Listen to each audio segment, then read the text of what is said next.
दिगो शान्ति, सुशासन, सामाजिक न्याय, समानतामूलक समाज निर्माणमा सरकार तदारुकताका साथ लाग्नुपर्नेमा राष्ट्रपति रामचन्द्र पौडेलको जोड।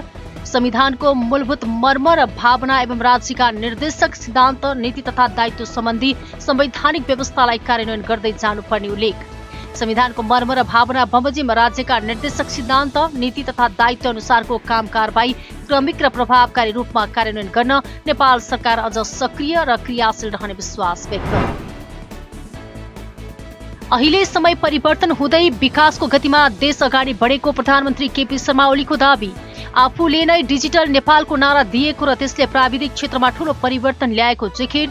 उद्यमशीलताबाट मात्रै रोजगारीका अवसर सृजना र कृषिको आधुनिकीकरणबाट मात्रै उत्पादन र उत्पादकत्व वृद्धि गर्न सकिने भएकाले युवाहरूलाई त्यसमा लाग्न आग्रह। सभामुख देवराज घिमिरे अन्तर्व्यवस्थापिका संघ आइपियूको 150औं महासभामा सहभागी हुन उज्बेकिस्तान जाँदै। सभामुख घिमिरे नेतृत्वको 9 सदस्यीय टोली यही चैत्र 20 गते त्यसतर्फ प्रस्थान गर्ने तय। उक्त टोली आगामी वैशाख 2 गते मात्र स्वदेश फर्कने। संघीय संसद सचिवालयका महासचिव पद्म प्रसाद पाण्डे, प्रतिनिधि सभा सचिव हर्क राई, अन्तर्राष्ट्रिय सम्बन्ध शाखाका उपसचिव राजु रिमाल र सभामुखका स्वकीय सचिव तेज प्रकाश भट्टराई पनि टोलीमा सहभागी।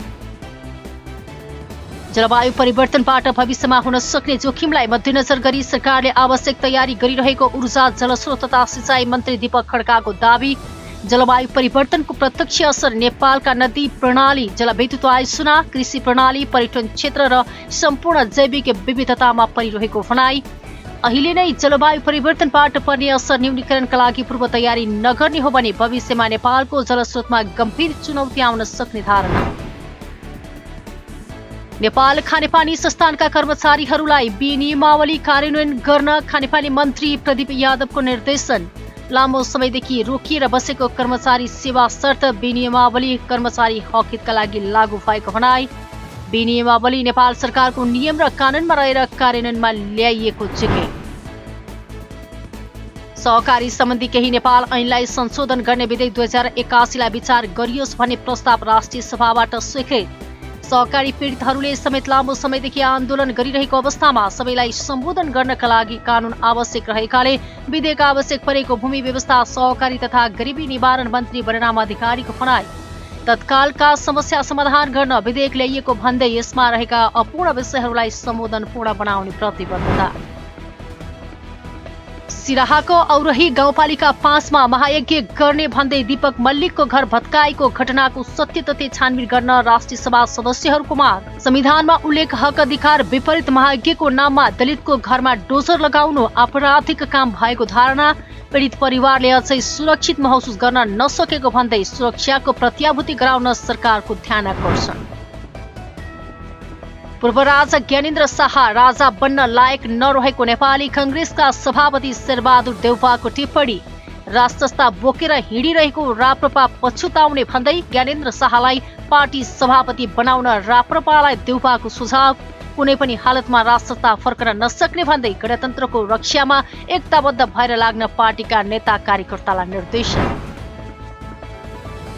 सुशासन, प्रवर्धन तथा सामाजिक सेवा प्रभाव सम्बन्धी केही नेपाल ऐनलाई संशोधन गर्ने विधेयकलाई विचार गरियोस् भन्ने प्रस्ताव राष्ट्रिय सभाको बहुमतले स्वीकृत। सुशासन, प्रवर्धन र सार्वजनिक सेवा प्रभावमा बाधा देखिएका विद्यमान ऐन संशोधन गर्न सरकारले उक्त विधेयक ल्याएको सञ्चार तथा सूचना प्रविधि मन्त्री पृथ्वी सुब्बा गुरुङद्वारा जानकारी। विधेयकमा अत्यन्त सकारात्मक र राम्रा प्रावधान समेटिएको भन्दै यसलाई विरोध गर्नु आवश्यक नरहेको जिकिर। दलित परिवारमाथिको अत्याचार अन्त्य गर्न एकीकृत समाजवादीका सम्मानित नेता झलनाथ खनालको माग। दीपक मल्लिक डोमको घरबार भत्काएर उठीवास लगाएको घटनाले फेरि एकपटक दलित जनसमुदायमाथि अर्को अत्याचारको घटनालाई उजागर भएको भनाई। नेपाली समाजमा दलितहरूको संख्या पनि 30 लाख भन्दा बढी रहेको भन्दै स्थानीय जनप्रतिनिधिले समेत यस्ता सामाजिक कलङ्कका विरुद्ध दृढ भएर उभिन नसक्नु विडम्बनापूर्ण बनेको तर्क। सर्लाहीको लालबन्दी नगरपालिका भित्रका 19 वटा अवैध स्वास्थ्य संस्था बन्द गर्न मध्य प्रदेशका मुख्यमन्त्री सतीश कुमार सिंहको निर्देशन। आफूले अनुगमन गरेर बन्द गर्न निर्देशन दिएको अस्पताल पुनः सञ्चालन भइरहेको गुनासो आएको र त्यस सम्बन्धमा स्थानीय प्रहरी परिचालन गरेर निगरानी गर्न प्रदेश प्रहरी प्रमुख डीआईजीलाई निर्देशन दिएको भनाई। केही ठाउँमा पालिकाले अधिकार क्षेत्र बाहिर गएर आफूले बन्द गर्न निर्देशन दिएको स्वास्थ्य संस्थालाई अल्पकालीन सञ्चालन अनुमति पत्र दिएको पाइएको भन्दै त्यसो नगर्न पालिकासँग आग्रह। प्रधानमन्त्री केपी शर्मा ओली, कांग्रेस सभापति शेरबहादुर देउवा, माओवादी केन्द्रका अध्यक्ष पुष्पकमल दाहाल प्रचण्ड लगायत शीर्ष नेताहरूले राजा र राज संस्थाबारे दिएका अभिव्यक्तिहरू जवाब दिन योग्य नभएको राप्रपा नेपालका अध्यक्ष कमल थापाको भनाई। संवैधानिक राज संस्थाको माग गर्दै राजावादीहरूको सक्रियता बढेपछि पछिल्लो समयमा 4 शीर्ष नेताहरूले दिएको अभिव्यक्ति हताश मनस्थितिको उपज भएको उल्लेख। जनभावनाको अनादर नगर्न समेत राजनीतिक दलका शीर्ष नेताहरूलाई आग्रह। सर्वोच्च अदालतबाट भ्रष्टाचारमा दोषी प्रमाणित भएको नेपाली कांग्रेसलाई जिल्ला सभापति सुरेन्द्र प्रसाद सिंहलाई संरक्षण गरेको भन्दै कांग्रेसको केन्द्रीय कार्यालय अगाडि नेपाली कांग्रेस सर्लाहीको प्रदर्शन। सभापति शेरबहादुर देउवालाई निवेदन लेखेर जिल्ला सभापतिबाट बर्खास्त गर्नमा जोड। कांग्रेसको विधान बमोजिम सिंहलाई कांग्रेस सर्लाही जिल्ला सभापति पदबाट बर्खास्त गरी तत्काल विधान बमोजिम सभापतिको चयन गर्न समेत माग। प्राधिकरणबाट विगतमा जारी भएका निर्देशनहरूलाई एकीकृत निर्देशिकाका रूपमा ल्याउन लागि नेपाल बीमा प्राधिकरणका अध्यक्ष शरद ओझाद्वारा जानकारी।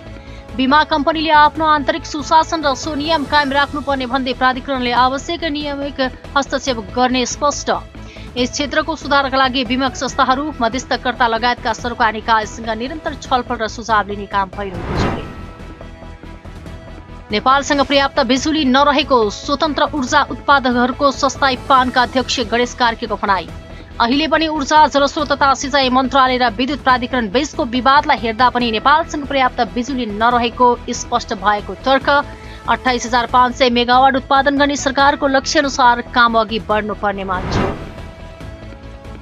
दक्षिणी गाजा शहर खान युनिसमा इजरायली हवाई आक्रमणमा हमासका शीर्ष राजनीतिक नेता सलाह अल बर्दाविलका दम्पति मारिए। युद्धविराम लम्ब्याउन पटक पटक प्रस्ताव गर्दा पनि हमासले नमानेको इजरायलको आरोप। युद्धविराम तोडिए यता इजरायलको आक्रमणमा गाजामा 500 भन्दा बढी मानिसको मृत्यु। गत 24 घण्टामा गाजापट्टीमा विभिन्न भागमा 32 प्यालेस्टिनीको मृत्यु भएको हमासद्वारा सञ्चालित स्वास्थ्य मन्त्रालयद्वारा जानकारी। 17औं संस्करणको धर्मश्री शारीरिक सुगठन प्रतियोगिताको उपाधि गोर्खाली फिटनेसका उमेश राईलाई। काठमाडौँमा भएको प्रतियोगिताको ओभरअल तर्फ राईले ग्यालेक्सी फिटनेसका ललित धिमाललाई पछि पार्दै उपाधि हात पारे। उपाधि जितेसँगै नगद 12 लाख तथा 11 किलोग्राम वजनको ट्रफी सहित मेडल, प्रमाणपत्र, चीन घुम्ने अवसर र अन्य उपहार प्राप्त।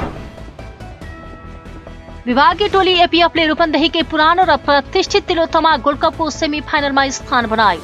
देवीनगर स्थित एन्फा टेक्निकल खेल मैदानमा आइतबार सम्पन्न खेलमा एपीएफद्वारा आयोजक करेन्ट रूपन्देही 11-1-0 ले पराजित। अब एपीएफले फाइनल प्रवेश गर्न संकटा र जर्जियन एफसी बीचको विजेतासँग खेल।